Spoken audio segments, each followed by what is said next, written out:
El Departamento de Relaciones Públicas, Prensa y Protocolo de la Asamblea Legislativa presenta Asamblea Legislativa Noticias. Porque hay cosas buenas que decir.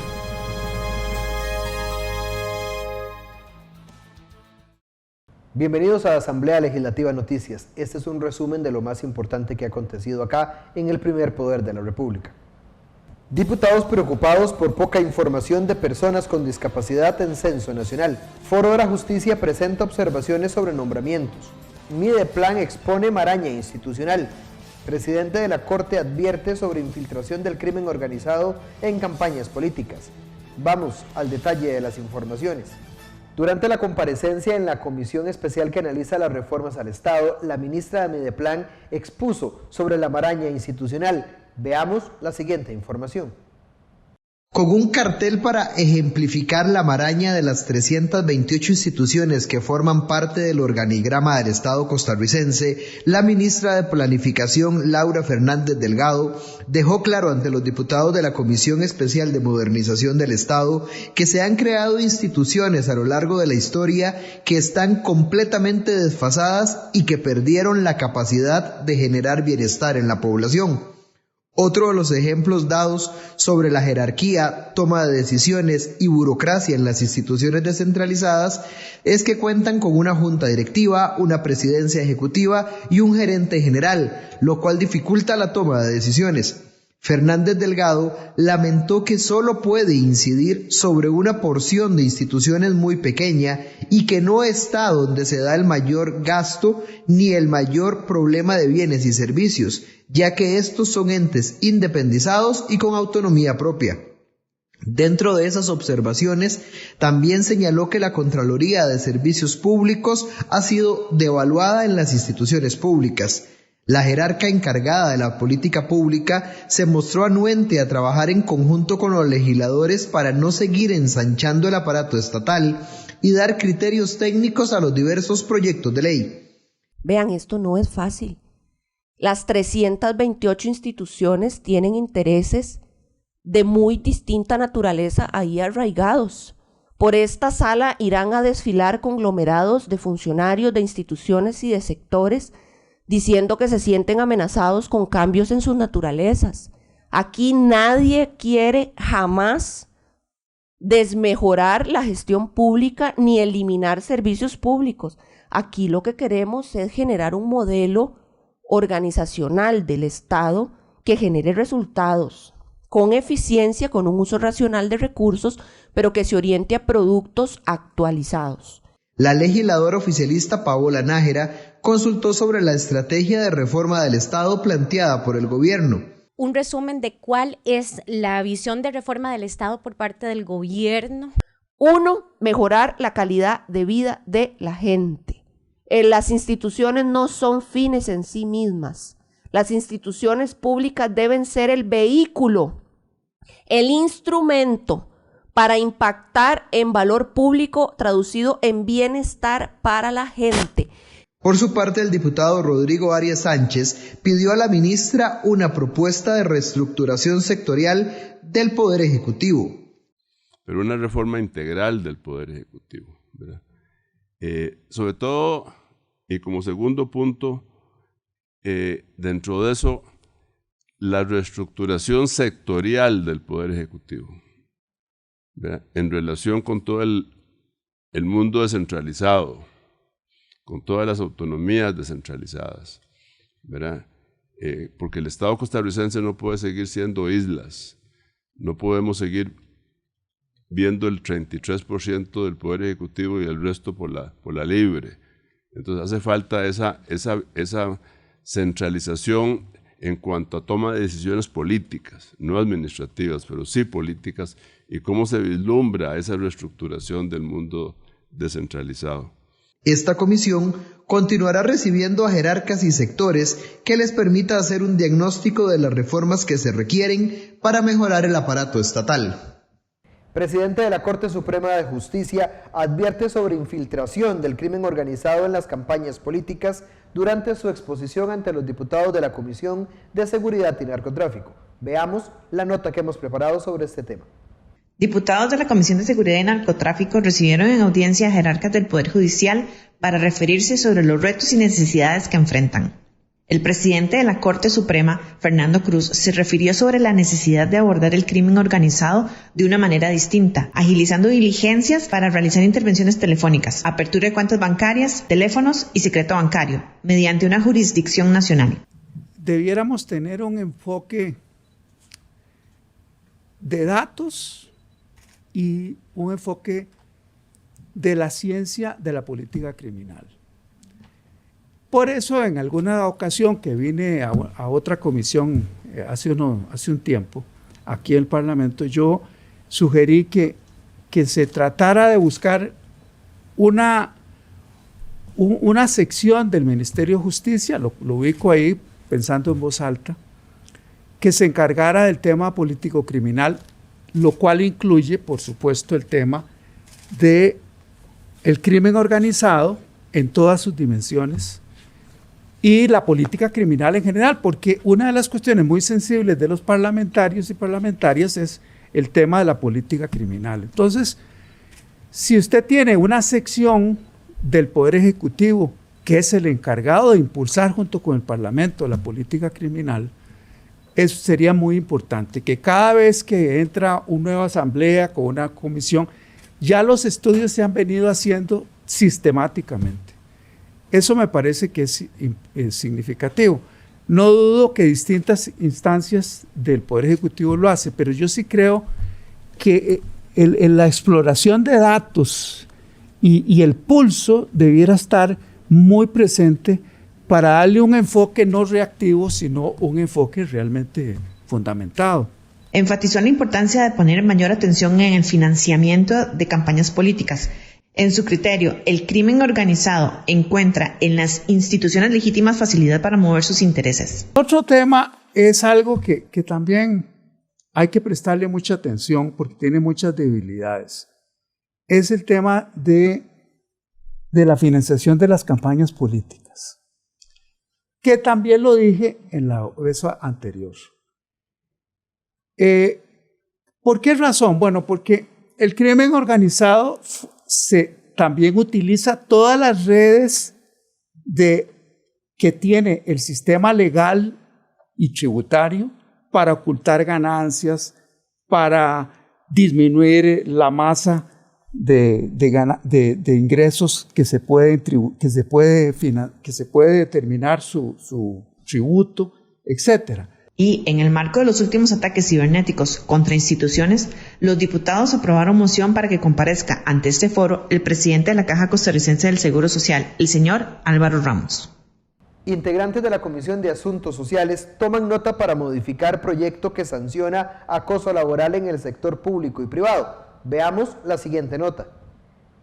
De acuerdo con una serie de recomendaciones que dieron la defensora de los habitantes Catalina Crespo y Magda Rojas, Procuradora General adjunta al expediente 20.873 para sancionar el acoso laboral en el sector público y privado, es necesario agregar algunos aspectos que quedaron por fuera. La diputada Priscila Vindas, miembro de la Comisión de Sociales, comentó sobre el plazo para denunciar de 2 años, el cual fue considerado extenso. De hecho, ayer teníamos una audiencia con especialistas en psicología y psiquiatría que hablaban de que ¿verdad? Cuando sucede el acoso, las personas pueden no tener las herramientas para denunciar y que esto también pues va de la mano del proceso. La diputada Dinora Barquero mencionó los vacíos que existen con el acoso político en las municipalidades. De lo que usted conoce del proyecto, ¿usted siente que para un jerarca como usted hay protección en este proyecto?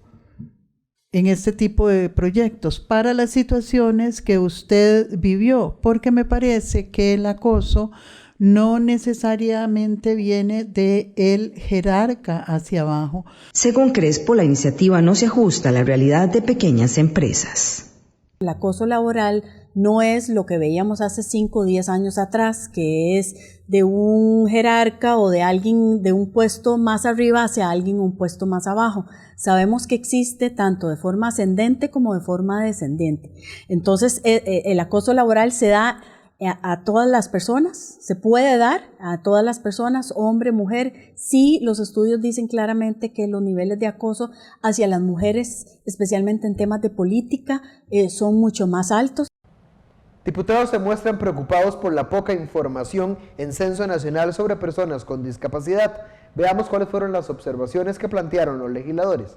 Los integrantes de la Comisión de Discapacidad y Adulto Mayor mostraron su preocupación a Floribet Méndez Fonseca, gerente general del Instituto Nacional de Estadística y Censo, y a Sofía Mora, coordinadora del Censo Nacional, sobre la metodología para obtener los datos acerca de la población con discapacidad y adulto mayor, con relación a la situación socioeconómica, acceso a servicios estatales, tipo de limitación, principales obstáculos y barreras para su efectiva participación en la vida pública.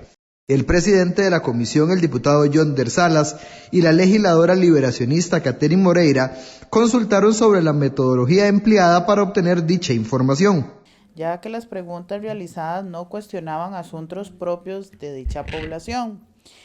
Y a la hora de realizar el censo, muchos de los que lo realizaban no hacían preguntas pertinentes en esta población. Llegaron a ciertas casas y no sé si ustedes pueden tener un mayor control, una revisión, porque eso también preocupa, porque hay datos que no están completos. Bueno, yo me he reunido con muchas organizaciones de discapacidad en la provincia de Limón y muchas personas pues están preocupadas porque saben que no todos los años tenemos un censo nacional y no todos los años podemos tener información certera acerca de las personas con discapacidad, y pues muchos alegaban de que cuando llegaban a censarlos no les consultaban de prácticamente nada, ¿verdad? No puedo dar fe de eso porque obviamente no estuve ahí en el momento, pero sí fueron varias personas. Entonces parte de que ustedes hoy estén acá es por eso. En su exposición, la coordinadora señaló que para el censo, que todavía se encuentra en labor de recolección de datos de campo, se realizaron 8 talleres regionales en alianza con CONAPDIS para las personas con discapacidad de todo el país y para la población adulta mayor con el apoyo de CONAPAN y AGECO. El 2018 iniciamos un proceso de consulta en conjunto con el CONAPDIS para realizar 8 talleres en las diferentes sedes de CONAPDIS alrededor del país, donde hicimos la consulta y la validación de la pregunta que llevaríamos al Censo Nacional. En estos talleres participaron aproximadamente 120 personas con discapacidad de diferentes zonas del país, incluyendo, por supuesto, personas con discapacidad afrodescendientes de zonas rurales, personas con discapacidad también de territorios indígenas y, bueno, también de zonas urbanas. Foro de la Justicia presenta observaciones sobre nombramientos a magistrados a los diputados de la Comisión de Nombramientos. Veamos la siguiente nota. Miembros del Foro de la Justicia señalaron a los diputados de la Comisión de Nombramientos una serie de observaciones para el proceso de nombramiento de magistrados en las diferentes salas de la Corte Suprema de Justicia. Marcia Aguiluz, miembro de este foro, indicó que se debe analizar el perfil de puesto, además de la importancia de realizar una entrevista fundamentada y lograr una mayor participación y publicidad de las votaciones. La importancia del perfil del puesto. Cuando ustedes envían una convocatoria para nombrar una magistratura, ¿cuál es el perfil de ese puesto? Entre eso hemos señalado la importancia de que el perfil pues haga referencia a la independencia, a la integridad, a la idoneidad de la persona, a los conocimientos jurídicos en el área específica. Ahorita, por ejemplo, que está abierta una vacante para la Sala Tercera, el tema del conocimiento en materia penal, el compromiso con los derechos humanos, con la democracia. Otro tema importante es la estructura de la entrevista. Sobre la metodología, explicaron que les preocupa que se le asigne un 55% de la nota de los candidatos a la entrevista e indicó que se debe analizar los criterios de evaluación. Aguiluz fue enfática en que las votaciones para la elección de magistrados debería ser pública y se debe respetar la paridad de género. Por su parte, Adriana Orucucha Barría, de la Asociación Costarricense de la Judicatura, explicó que se deben implementar criterios claros de evaluación para lograr un poder judicial independiente. La diputada Pilar Cisneros comentó que el orden debe iniciar a lo interno del Poder Judicial. Menos del 40% de los nombramientos de jueces grado 2 y 20% de los jueces grado 1 que hace el gobierno judicial obedecen a las mejores notas basadas en criterios objetivos. La cúpula judicial tampoco justifica en actas los argumentos para elegir a las personas nombradas. Y este gráfico creo que ilustra muy bien. De los nombramientos que se hicieron, hubo un 17% que tenían mejores notas que los que fueron nombrados en el caso de jueces grado 1. Y en el caso de jueces grado 2, casi el 40% quedaron fuera a pesar de que tenían la mejor nota.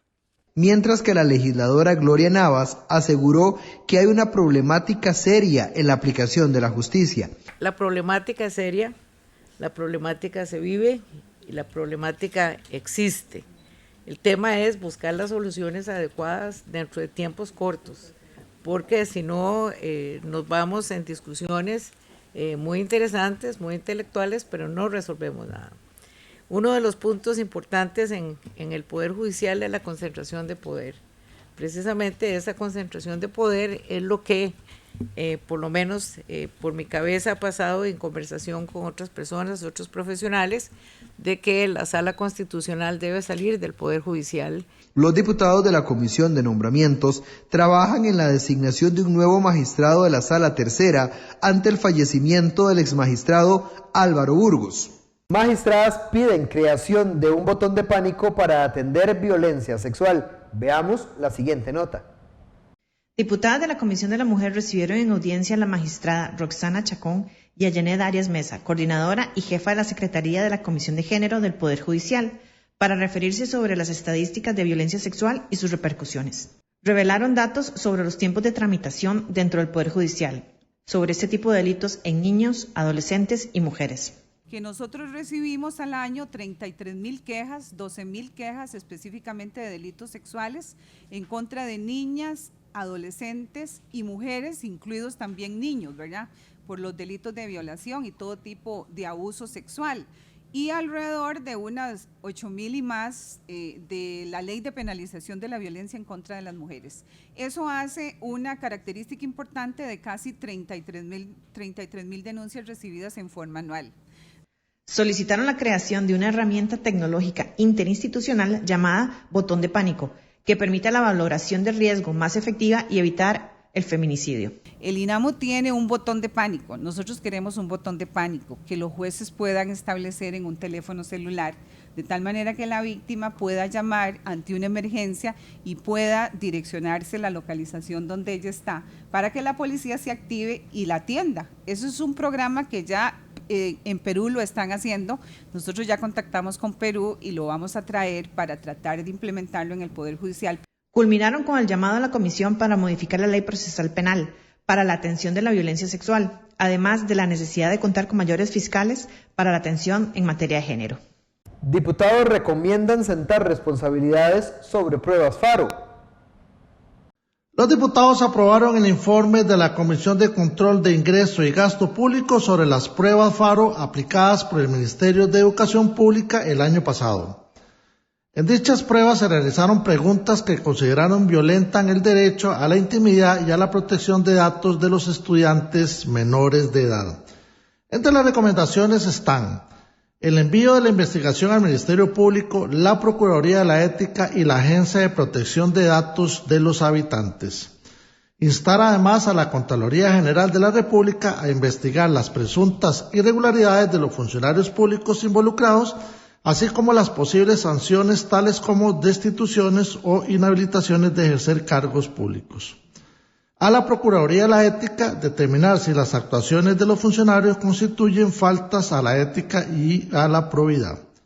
A la Agencia de Protección de Datos de los Habitantes realizar una investigación por parte de la Auditoría Interna del Ministerio de Justicia para establecer la responsabilidad por el no cumplimiento de la Ley de Protección de la Persona frente al tratamiento de sus datos personales, y al Ministerio de Educación Pública tomar las medidas necesarias para que situaciones como las acontecidas no vuelvan a suceder.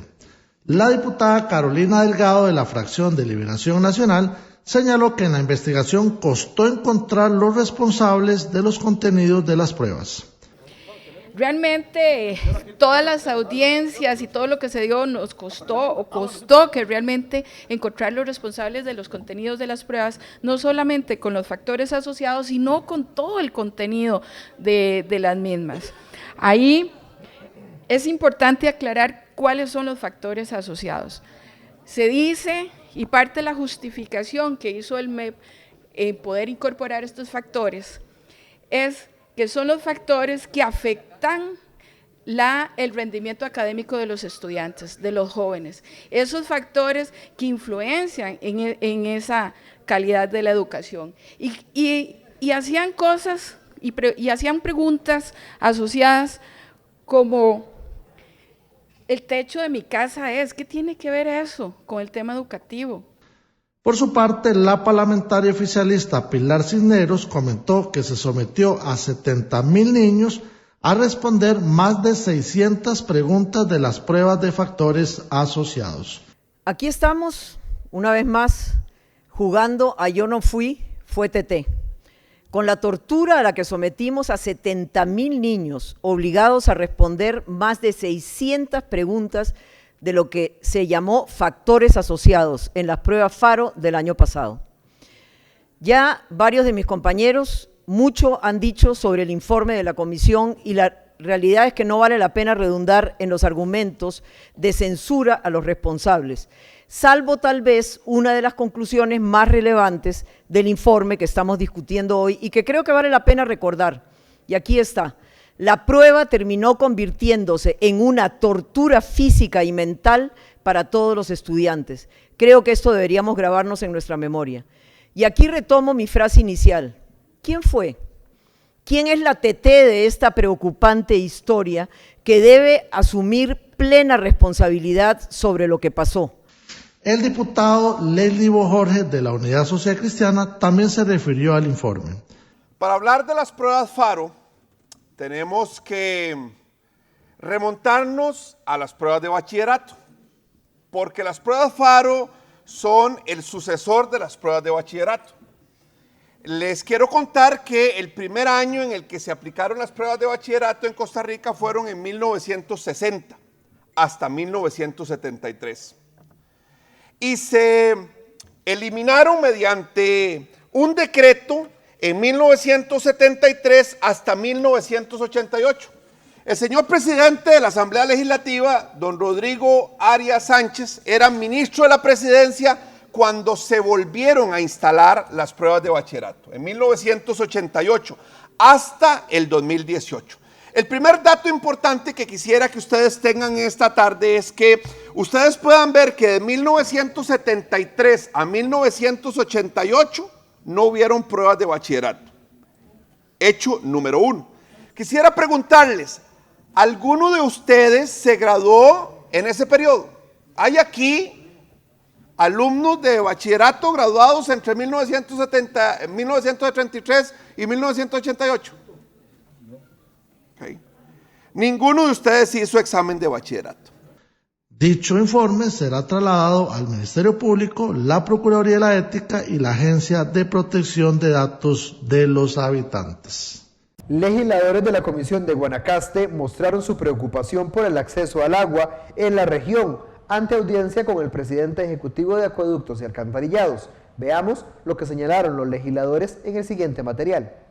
Los diputados que conforman la Comisión Especial de Guanacaste expresaron su preocupación por las dificultades para tener acceso a agua en la provincia. El 38% de los hogares no cuentan con agua potable, expresó el presidente de la comisión, el congresista Daniel Vargas. En vista de que Guanacaste, como hemos visto en otros momentos, tiene un acceso de agua potable de alrededor de un 62% de los hogares y hay un 38% que aún carece formalmente de agua potable en sus viviendas. Y también de la preocupación que esta comisión ha externado con relación al desarrollo del proyecto Pacume y cómo sería abordado en conjunto con Acueductos y Alcantarillados. Los legisladores recibieron en audiencia al presidente ejecutivo de la IA, Roberto Guzmán, que indicó que la institución ha sido lenta en el pasado y existen muchas necesidades, y por esto se deben acelerar los procesos. Eliezer Robles, de la IA en la región Chorotega, explicó que existen 1.300 solicitudes en curso que están a la espera de respuesta. En Nosara existen problemas de capacidad hídrica e hidráulica, mientras en Tamarindo se trabaja en el proyecto costero en Santa Cruz. En Papagayo Norte también se dan problemas. Entonces nos encontramos ahorita trabajando en la incorporación de más fuentes. Se tienen ya dos pozos más perforados y se está con la programación de la perforación de un pozo más para poder llegar a la meta total. Actualmente se han habilitado 60 litros por segundo, perdón, y la meta es llegar a los 172 litros por segundo. Guzmán indicó que se deben analizar a fondo los proyectos que todavía no han iniciado, para actualizarlos y acelerar las obras que requieren las comunidades. La congresista Johanna Obando consultó sobre los problemas de contaminación con arsénico en la zona de Avangares. Usted se refirió al tema del arsénico y es un tema que me gustaría que tal vez me amplíe un poquito más, específicamente en el cantón de Bagaces, sobre todo la parte en donde se ha hecho un análisis reciente sobre el agua de Bagaces. Como solución, en ese momento la institución construyó unas plantas que permiten remover el arsénico. Esas plantas se encuentran en funcionamiento y están trabajando en condiciones óptimas que nos permiten garantizar la potabilidad del agua, o sea, que se cumpla con los parámetros admisibles, ¿verdad? Pero en marzo del 2020 tuvimos una afectación en la naciente de Bagaces que abastece a Bagaces Centro. Sobre este tema, Robles explicó que las plantas removedoras de arsénico están trabajando, pero en el 2020 se dio una contaminación en la naciente de Bagaces Centro, y por eso se solicitó a la población no consumir el agua, y se distribuye por medio de camiones cisterna. La legisladora Melina Hoy expresó su preocupación por el tema de agua y aseguró que no puede existir una verdadera reactivación económica sin desarrollo. Los congresistas también recibieron en audiencia a Patricia Quirós, gerente de Servicio Nacional de Aguas Subterráneas, Riego y Avenamiento. Diputados de la Comisión de Juventud, Niñez y Adolescencia se mostraron preocupados por los recortes presupuestarios al Patronato Nacional de la Infancia. Veamos lo que señalaron los legisladores en la siguiente nota. Los diputados de la Comisión de Juventud mostraron su preocupación por el faltante de recursos económicos que tiene el Patronato Nacional de la Infancia y que Gloria López, presidenta ejecutiva, dio a conocer en audiencia. Se trata de un desfinanciamiento de alrededor de 33.000 millones de colones. En la situación de menores en distintas modalidades de protección, unos 16.000 millones de colones y por lo tanto igual en la red de cuidado. ¿Qué es lo que ustedes necesitan o qué información podamos nosotros procesar acá desde nuestra posición? Lo que viene prontamente, que va a ser un presupuesto extraordinario, que esa sería la idea. Ahora viene un presupuesto extraordinario, va a ser destinado, me informa el ministro de Hacienda, va a ser destinado exclusivamente para el PANI, para resolver esta situación. Aseguró López que hicieron recortes a lo interno del PANI para sufragar los gastos de julio y pedir únicamente 13.000 millones de colones a Hacienda. Una solución, mencionó, sería evitar la regla fiscal, si no, la situación se vivirá igual en el 2023 y los afectados serán más de 574 menores a la espera de un acogimiento familiar. Gracias por habernos acompañado en Asamblea Legislativa Noticias. Esto fue lo más importante de esta semana en el primer poder de la República. El Departamento de Relaciones Públicas, Prensa y Protocolo de la Asamblea Legislativa presentó Asamblea Legislativa Noticias. Porque hay cosas buenas que decir.